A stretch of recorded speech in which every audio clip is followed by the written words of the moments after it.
Yes बच्चों, good evening. क्या हाल, कैसे चल रही पढ़ाई? कल वाला टॉपिक दिखा था आपने। चलिए आज अपन बात करते हैं ट्रांसफार्मर की, है ना। ईएमआई का टॉपिक, इलेक्ट्रोमैग्नेटिक इंडक्शन का टॉपिक, ट्रांसफार्मर। ट्रांसफार्मर नाम क्या है? ट्रांसफार्मर ट्रांसफॉर्म करता है ना। देखिए, ये वोल्टेज को कम से ज्यादा या ज्यादा से कम करता है ना। तो देखिए, ये कुछ पॉइंट इसके लिए, it is based on EMI, electromagnetic induction based है भाई। Works on the principle of mutual induction. देखिए, ट्रांसफार्मर में दो कॉइल होती है, पास पास होती है। वैसे तो पास पास में रखते हैं दो कॉइल तो म्यूचुअल इंडक्शन हुआ, सिर्फ एक कॉइल हुई तो सेल्फ इंडक्शन हुआ। अब वो कॉइल अगर इस तरह से कोर पे बंधी हो, ये रहा एक लेमिनेटेड कोर होता है बच्चों, लेमिनेटेड कोर। इसमें कॉइल है आपकी, एक कॉइल ही रही, ये देखिए, ये इसके ऊपर लपेट रहा हूं।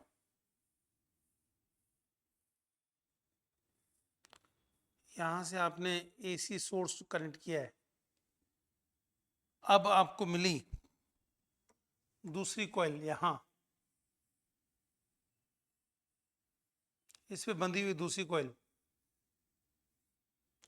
यहां आपने रेजिस्टेंस लगाया, इसके अक्रॉस आपको we output voltage, we output मिला। ऐसा तब होता है जब यहां की lines of force, magnetic lines of force यहां जाते जाते यहां गई, यहां गई, यहां गई, और ये क्लोज लूप बना रही है। क्या बना रही है? Close loop. ये रही, ये रही लाइंस ऑफ फोर्स, ये रही लाइंस ऑफ फोर्स, ये रही लाइंस ऑफ फोर्स। समझ रहे हो? ये रही लाइंस ऑफ फोर्स।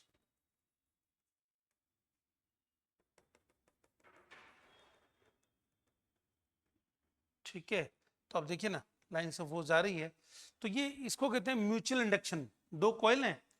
अभी कोर जो है ना भाई, ये ट्रांसफार्मर की कोर है। कैसी है? लेमिनेटेड कोर है। लेमिनेटेड कोर है, लेमिनेटेड कोर। अच्छा, किस मेटल की बनी हुई है भाई? टाया पैराफेरो, तीन चीजें होती है ना। Ferromagnetic of ferromagnetic material, जिसका म्यू है ना भाई, वो मोर देन वन होता है। Mu more than one, mu R more than one, mu relative. मान लो ये मैंने सॉफ्ट आयरन की ले ली, उससे क्या होगा, जो जितना फ्लक्स यहां चेंज हो रहा है ना, वो फ्लक्स इस दूसरी वाली कॉइल, ये दूसरी वाली कॉइल से चेंज होगा। मतलब लाइंस ऑफ फोर्स कहीं जाएगी नहीं, जो एक बार यहां से निकली वो यहां पहुंचेगी। इसका मतलब जितना rate of change of flux यहां है, उतना ही rate of change of flux यहां है। इसका मतलब फर्स्ट कॉइल, ये फर्स्ट है, ये सेकंड है, सेकंड कॉइल है। D phi by D T of first coil is equal to D phi by D T of second coil. क्या मेरी बात समझ रहे हो भैया? दोनों बराबर होगा। हियर आप लिख सकते हो, here D phi by D T, first coil और सेकंड कॉइल बराबर है। ई वन ई टू बराबर है भैया। यानी आप कहोगे कि E1 का मैग्नीट्यूड और E2 का मैग्नीट्यूड बराबर है पर टर्न के लिए, फॉर ईच टर्न E1 और E2 बराबर है भैया। जितना 2 वोल्ट यहां बन रहा है तो यहां भी 2 वोल्ट ही बनेगा पर turn.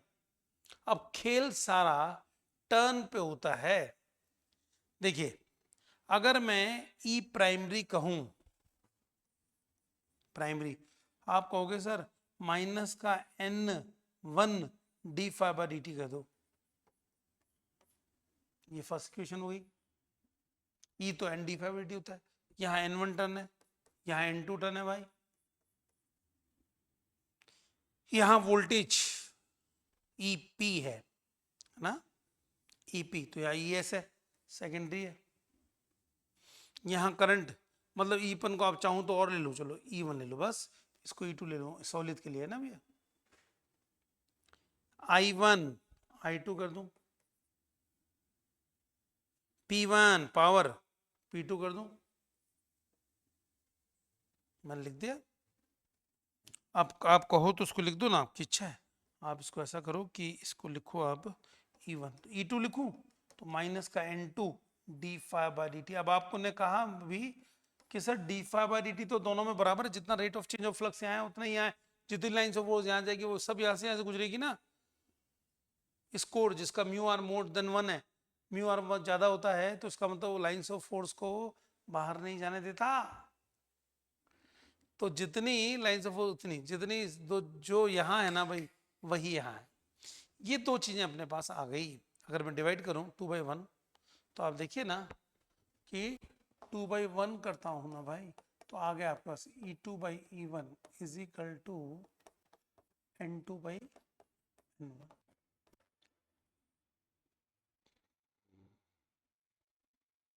E and D phi by D, ऐसा मतलब है बच्चों कि ये जो वोल्टेज है ना E प्रोपोर्शनल टू N है, more the turn, more the turn more will be voltage, more will be voltage, voltage ज्यादा होगा। आपको ज्यादा वोल्टेज चाहिए, ज्यादा टर्न लगा दो, नहीं पर टर्न तो वही वोल्टेज बनेगा, जितने ज्यादा टर्न होंगे ना उतना वोल्टेज ज्यादा बनेगा। तो वोल्टेज को अप एंड डाउन करता है ट्रांसफार्मर, समझ रहे मेरी बात। अगर if N2 is more than N1 तो हम कहेंगे कि भाई E2 E1 ज्यादा होगा, इसको कहते हैं step up transformer, step up transformer. और अगर मैं कह दूं if N2 is less then N1 तो E2 is less then E1, E1 ज्यादा होगा E2 कम हो गया, तो आप कहोगे सर स्टेप डाउन ट्रांसफार्मर, या तो स्टेप अप होगा, मतलब आप देखिए ना बाहर वाला बाद वाला वोल्टेज कम मिल रहा है। किसी भी ट्रांसफार्मर में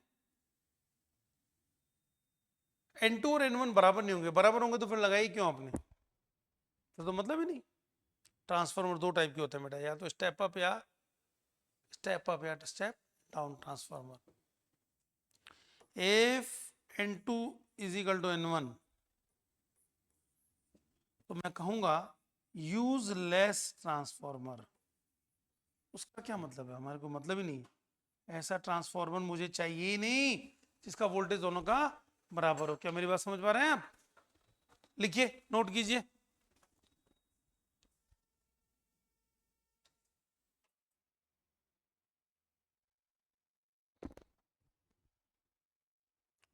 कर लिया नोट बच्चों, चलिए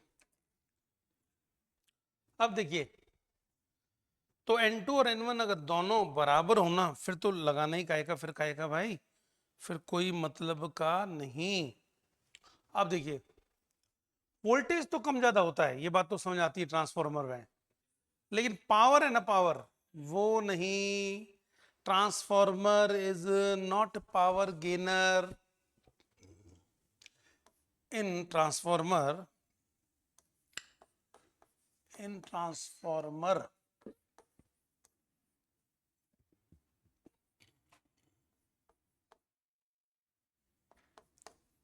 there is no gain in power, no gain in power.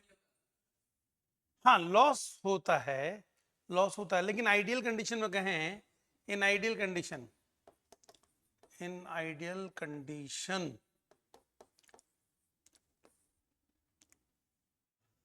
P input equal to P output, input और आउटपुट पावर बराबर होता है। पावर क्या होता है?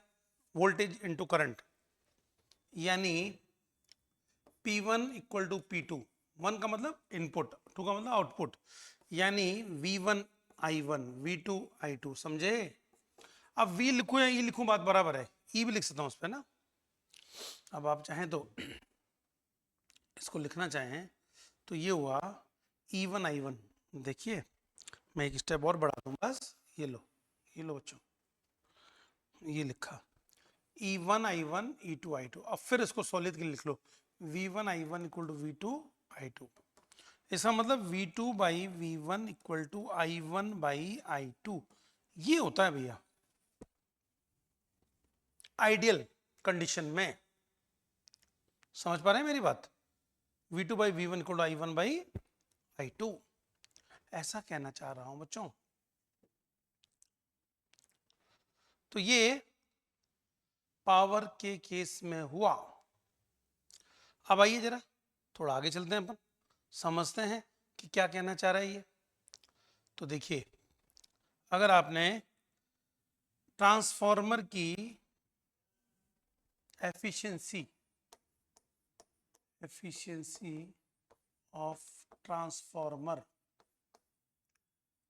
तो आप कहोगे सर एफिशिएंसी यानी नीटा, नीटा equal to P output upon P input, नीटा equal to E2 I2 upon E1 I1, ये एफिशिएंसी रहे भाई। चाहूं तो नीटा को लिख दूं V2 by V1 into I2 by I1, क्या है ये? P2 बाई P1 नहीं। और अगर मैं कहूं कि यही परसेंटेज एफिशिएंसी, तो आप इसको 100 से मल्टीप्लाई कर दो, ये रहा यहां पर, ये रहा आपका फॉर्मूला किसका? ट्रांसफॉर्मर की परसेंटेज एफिशिएंसी का। अब आपने बताया ट्रांसफॉर्मर में V2 बाई V1 तो N2 बाई N1 होता है, तो आप इसको लिख सकते हो भाई, this is again equal N2 by N1 into, मैं इसको नहीं छेड़ रहा हूं, I2 बाई I1 इंटू 100, ऐसा भी लिख सकता हूं, इसलिए 3 लाइनें बनाई मैंने, 3 line equal to this. Generally transformer में एफिशिएंसी 1 से कम होती है ना। In general efficiency is less than 1, efficiency is less than 100%, percentage में लिखेंगे तो इसका मतलब P2 is less then P1। वो तो आप आइडियल कंडीशन कहते हो कि P2 P1 बराबर है, अदरवाइज तो P2 कुछ ना कुछ कम होगा, मतलब देयर आर सम लॉसेस, कुछ लॉस होते हैं बेटा, तो there are some losses in transformer. तो जब लॉस होंगे तो P2 P1 से कम होगा। these are as A, क्या लिखूं भैया? A कॉपर लॉसेस कहते हैं भैया, Cu लॉसेस। दूसरा आयरन लॉसेस, तीसरा हिस्टेरेसिस लॉसेस,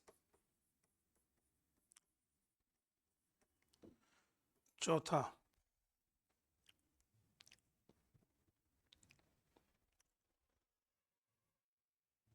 इससे मतलब फ्लक्स लीकेज हो रहा है ना भैया, इससे लॉसेस, फ्लक्स लीकेज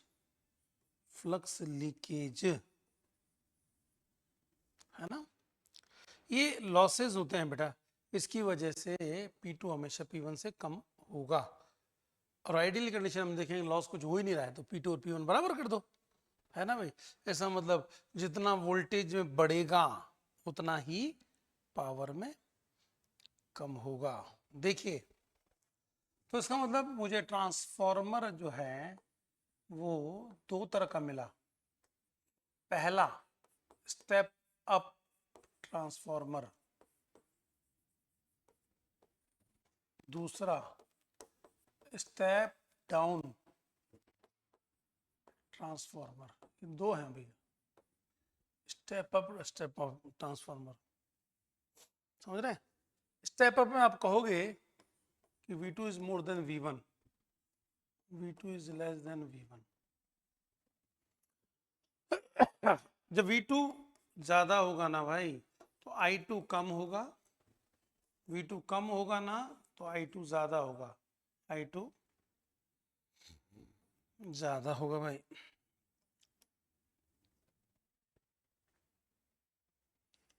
अब V2 ज्यादा है इसका मतलब N2 ज्यादा है, N2 is more than N1। बोलिए हाँ या ना। N2 is less then N1। इसका मतलब आपके पास एक ट्रांसफॉर्मर में जिसमें दूसरे वाले में टर्न में रेशियो ज्यादा है, टर्न ज्यादा है, तो क्या मैं लिख सकता हूं ये सेकेंडरी,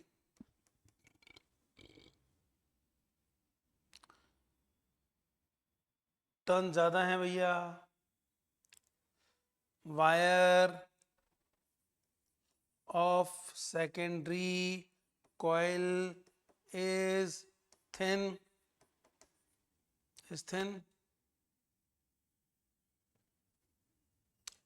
इधर देखूं, wire of secondary coil is, अरे N2 कम है, थिक, थिक। जब आप ट्रांसफॉर्मर की दो कोर होती है ना, ये रहा ट्रांसफॉर्मर राइट, ये जगह तो बराबर है भैया, ये यहां की बात कर रहा हूं, यहां एक दो तीन, इस वाली की बात करो बेटा। N2 ज्यादा है, ये लो N2 ज्यादा है, और तो ज्यादा टर्न है, इसका मतलब क्या हुआ, पतले पतले तार चाहिए ना मुझे। ये सेकंड है, ये फर्स्ट है, जरा बताओ इसके हिसाब से मैं लिख रहा हूँ, सही लिख रहा हूँ क्या। ज्यादा टर्न है तो पतले पतले, ज्यादा है टर्न उसी जगह में, यहाँ कम टर्न है तो मोटे तार लगाओ, यहाँ पतले, तो लिखा है भैया wire of secondary coil is thin होनी चाहिए। नहीं ऐसा कहना चाह रहा हूँ, ये स्टेप अप है और वो स्टेप डाउन। उल्टा स्टेप डाउन की बात करूं तो लो ये रहा भैया, स्टेप डाउन की बात करूं तो ये रहा बच्चों, ये रहा, ये रहा, ये रहा, ये बहुत सेट, और ये स्टेप डाउन। जो एडेप्टर होता है ना, एडेप्टर आप मोबाइल को चार्ज करते हो, वो यही तो है स्टेप डाउन ट्रांसफार्मर। आप यहां पर 220 वोल्ट देते हो, कितना देते हो, 220 वोल्ट देते हो, आपको मिलता 6 वोल्ट है, तो उसका मतलब ऐसा ही कुछ हुआ, 6 वोल्ट पे चार्ज होता है वो, समझ पा रहे हैं। तो ये हुआ कि अगर वोल्टेज कम होगा तो यहां करंट ज्यादा होगा भाई, ये सेकंड वाला है I2, ये I1, तो भैया I2 ज्यादा होगा I1 से, I2 is more than I1, I2 is more than I1। क्यों, क्योंकि V2 कम है V1 से, एक चीज कम तो दूसरी ज्यादा, ऐसा होगा। समझ पा रहे हैं। आपको ये ध्यान रखना है, transformer does not work in battery. आप ये एसी लगा रहे हो, एसी का मतलब करंट कम ज्यादा हो रहा है, फ्लक्स कम ज्यादा हो रहा है, लेकिन आप सोचो कि आपने यहां लगा दिया बैटरी, तो वर्क नहीं करोगे। Transformer doesn't work with battery. आप बैटरी लगा दी ना भाई तो वर्क नहीं करे, क्या मतलब, ये रहा एक ट्रांसफॉर्मर राइट, ये रहा, ठीक है भैया लगा दिया। अब आप कह रहे हो कि सर यहाँ पर है ना पहली कॉइल बिल्कुल है, यहाँ एक आपने बैटरी लगा दी, पूछ रहे हो कि ये टर्न डबल है, ये N2 10 है, N1 5 है, V1 10 वोल्ट की बैटरी है, V2 वॉट तो आप कहोगे सर टर्न डबल है तो वोल्टेज डबल होना चाहिए। ओ भाई ये डीसी है, डीसी। डीसी का मतलब पॉजिटिव नेगेटिव, इसका मतलब करंट एक ही जगह जा रहा है, सेम डायरेक्शन में जा रहा है, नो चेंज इन फ्लक्स। ये V1 अगर मैं इसको ले रहा हूं, वो 10 वोल्ट लगाया एक बार आपने, तो V2 here, V2 will be 0, V2 by V1 equal to N2 by N1 equal to 10 by 5 equal to 2, V2 is twice of V1, here not applicable, not अरे भाई तो एसी में लगता है यार, यहाँ तो क्या है, ये गलती ना करें जब जनरली बच्चे कर लेते हैं, सर टर्न डबल तो वोल्टेज डबल, या V2 जीरो होगा, है ही नहीं, यहाँ पर वोल्टेज जनरेट होगा ही नहीं, V2 जीरो होगा नहीं, वोल्टेज आएगा, करंट आएगा नहीं, क्योंकि फ्लक्स चेंज नहीं हो रहा ना, एक बार करंट गया, ये तो फिक्स करंट हो गया, कांस्टेंट करंट हो गया। तो बात सुनो, फाई क्या होता है, एल आई, एल इंटू आई। अब जब आपका आई कांस्टेंट है तो फाई भी तो कांस्टेंट हुआ, D phi L D I, D I होना चाहिए, डी आई कहाँ है, आई तो फिक्स है ना, आई तो कांस्टेंट है ना यहाँ, आई कांस्टेंट, करंट कम ज्यादा थोड़ी होगा, आपने जोड़ दिया 2 एम्पियर, 2 एम्पियर, 2 एम्पियर, 2 एम्पियर जाएगा आधे घंटे पौन घंटे जब तक आप चला रहे हो, समझ पा रहे हो भाई। तो इसका मतलब ये वाला फॉर्मूला डीसी में नहीं लगता है। बताइए, कोई डाउट तो बताइए बेटा, समझ पा रहे हैं, क्वेश्चन आया हुआ ये है ना, तो आप इसमें ध्यान दें। अब देखिए दूसरा क्वेश्चन करते हैं अपन एफिशिएंसी पे बेस्ड। ए ट्रांसफॉर्मर, क्वेश्चन है बेटा, ए transformer with 80% efficiency, 80% efficiency, having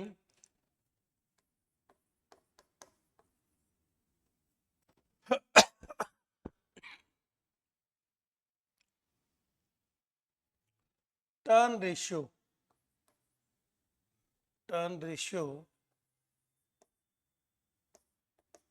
3:1, right? Find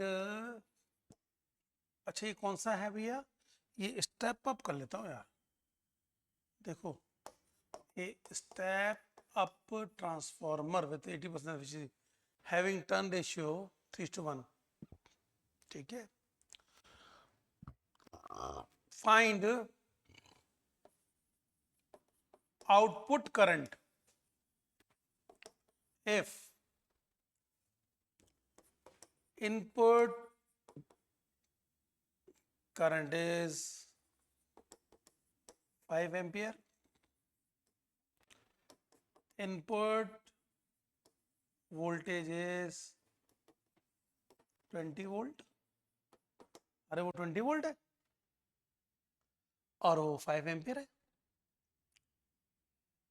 बताइए ना आउटपुट करंट कितना, I2 कितना है।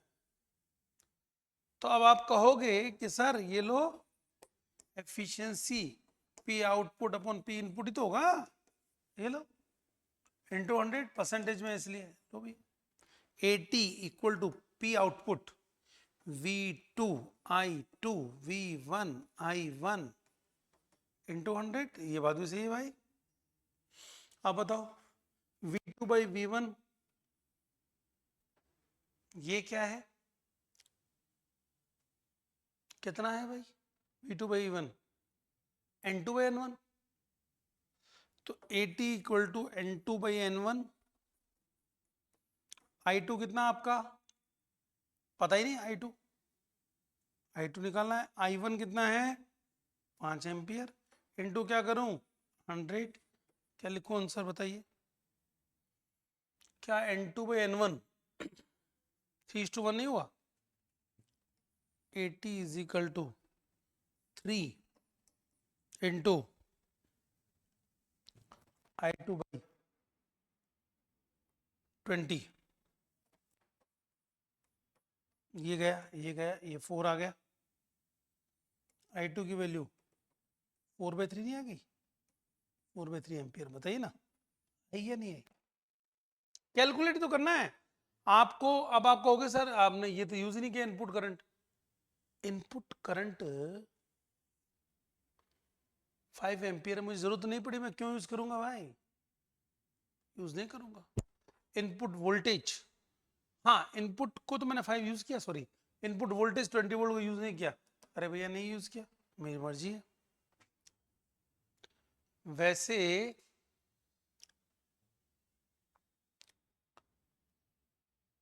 इनपुट वोल्टेज 20 है, इनपुट करंट 5 है, 25 या 100 वाट है भैया, इनपुट पावर 100 वाट, तो आउटपुट पावर 80 होनी चाहिए क्योंकि एफिशिएंसी 80 है, 80। मैं इसको शॉर्ट में करना चाहूं तो आप कहोगे कि सर ये जो 4/3 निकालना ना, आप ऐसे भी निकाल सकते हो कि P output is equal to V2 into I2, यही तो ये सर 80 हुआ, V2 कितना था, V2 इंटू I2, अभी आपने देखा था V2 कितना था भाई, V2 इंटू I2, अच्छा V2 पर नहीं दे रखा है,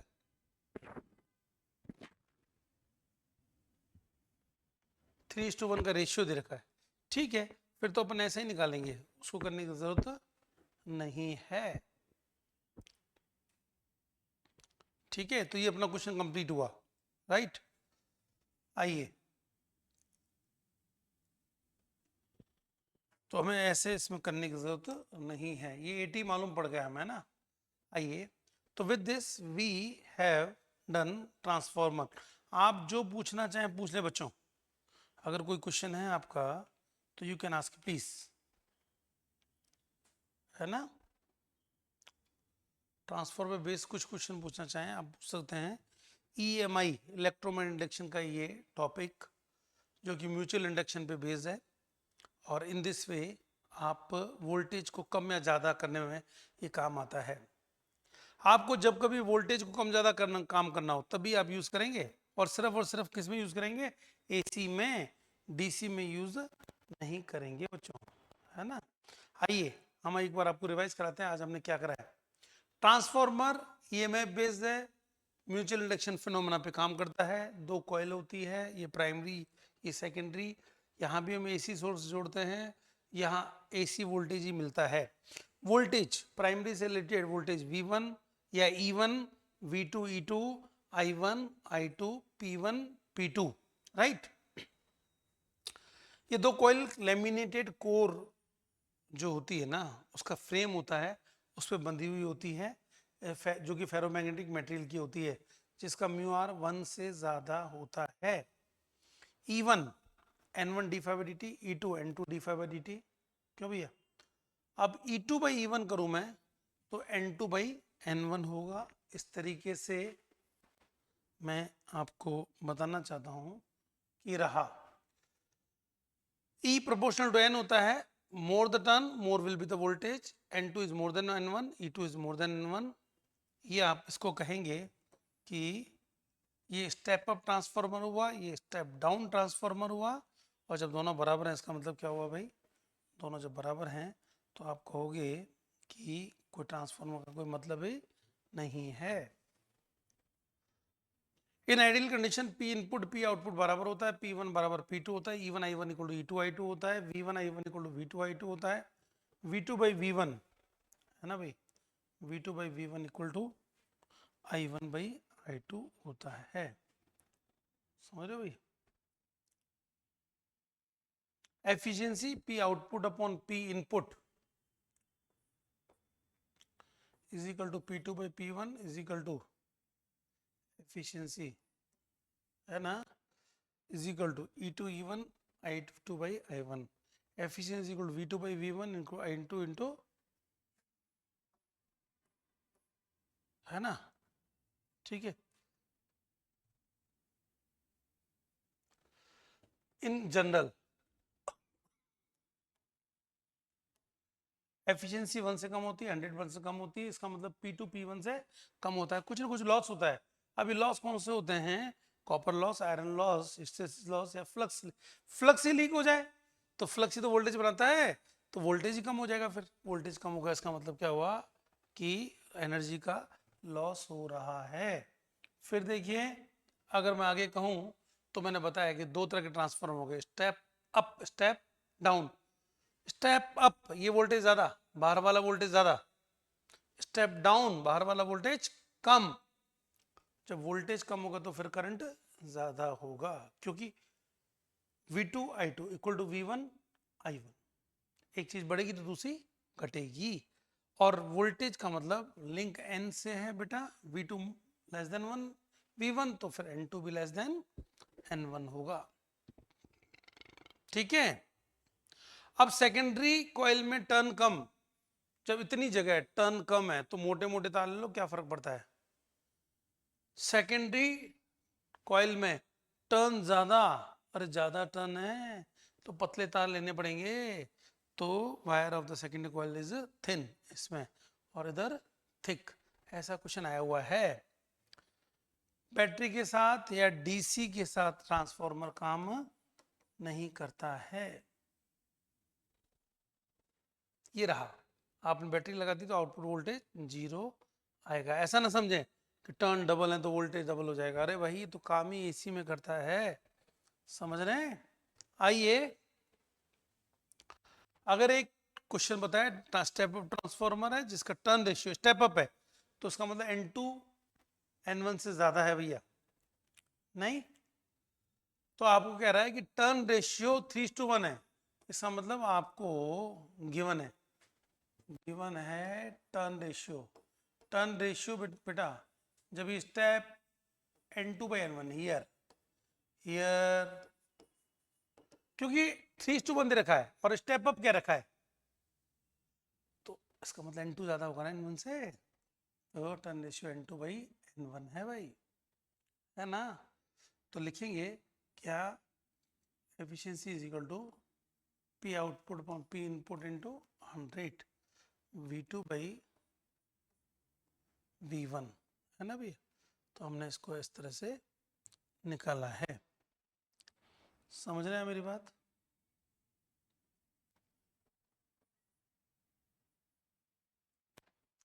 बताइए, कोई डाउट हो कहिए। ठीक है, with this we have completed transformer, right. Okay बच्चों, क्वेश्चन कीजिएगा, जो डाउट हो पूछिएगा, अगली क्लास में अपन डिस्कस करेंगे और इसके, है ना। ठीक है, टेस्ट की तैयारी कर लेना, कल टेस्ट है, अच्छे से टेस्ट देना है आपको, right. Okay bye, all the best.